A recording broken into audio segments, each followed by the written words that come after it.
Good morning সবাইকে। সবাই কেমন আছো? অসীমা ব্লগে তোমাদের সবাইকে স্বাগত জানাই। আজকে তো একটু চিকেন কষা করব, তাই জন্য একটু চিকেন নিয়ে নিয়েছি। আমি চিকেনটাকে এখন একটু নুন হলুদ দিয়ে ভেজে নেব, একদম ছাকা তেলে যেমন মাছ ভাজি তেমন আমি চিকেনটাকে ভাজা করে নেব। নুন হলুদ ভালো করে মাখিয়ে নিয়ে ভাজবো। আমি আলুটা তো ভেজে রেখেছি, এই যে একটু পেঁয়াজ কুচিয়েও নিয়েছি, দুটো টমেটো দেবো, একটু রসুন দেবো, আর একটু আদা পেঁয়াজ আর রসুনের এটা পেস্ট করে নিয়েছি, এই পেস্টটাও দেব।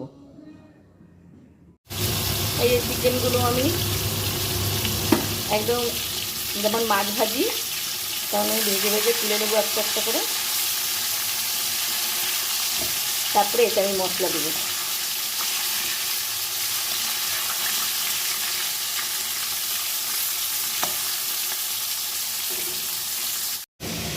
এই যে চিকেনগুলো তো আমি মাছ ভাজার মতো বেশ ছাকা তেলে ভেজে ভেজে তুলে নিয়েছি, একটু কড়া কড়া করে ভেজেছি।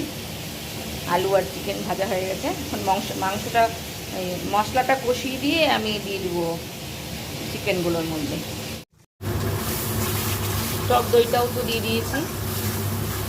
এবার এটা ভালো করে আস্তে করে সিম দিয়ে মশলাটা ভালো করে কষে গেলে আমি যে ভাজা মাংসগুলো দিয়ে গরম মশলা দিয়ে নামিয়ে দেবো। মাংস তো সেদ্ধ হয়ে গেছে, এটা বেশি ফুটাবো না। মশলাটা কাঁচা যেন গন্ধ না হয়, মশলাটা একটু ভালো করে ভেজে আমি মাংসগুলো, এই যে চিকেনটা তোমার কষা হয়ে গেছে। এবার আমি একটু গরম মশলা দিয়ে দিচ্ছি।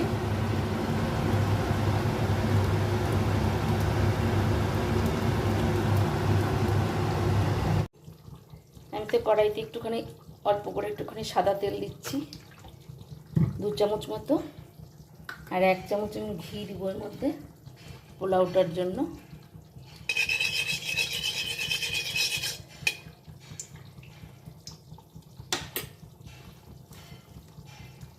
একটা তেজপাতা আর একটা শুকনো লঙ্কা দেব। এটা একটু ভাজা ভাজা হয়ে গেলে আমি তো ড্রাই ফ্রুটসগুলো নিয়ে নিয়েছি, এই যে কাজু কিশমিশ আর একটু আমন্ড,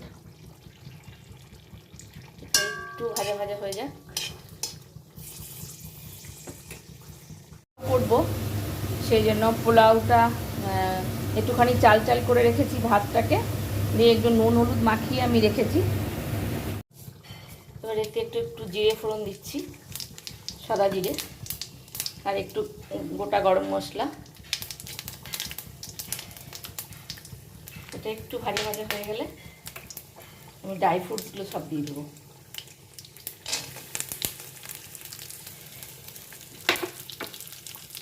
এই যে আমার পোলাওটা রেডি হয়ে গেছে।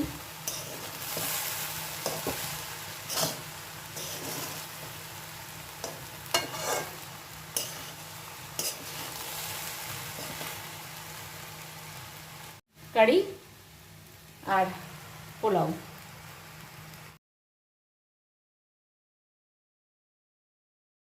ট্রেনে যাব তাই খাবার রেডি করে নিয়েছি, পোলাও করেছি। এই যে পোলাও নিয়ে নিয়েছি, তারপরে এটার মধ্যে একটু চিকেন ডিম দিয়ে ম্যাগি বানিয়ে নিয়েছি, এটার মধ্যে চিকেন কষা নিয়ে নিয়েছি। ট্রেনের খাবার।